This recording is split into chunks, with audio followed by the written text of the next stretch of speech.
อันดองเห็ดอันแซลมอนแซลมอนดองนี่สิลองมาซิมแซ่บอยู่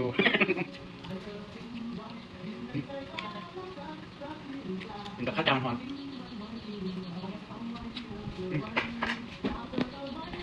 ข้าวที่ดองกระเทียม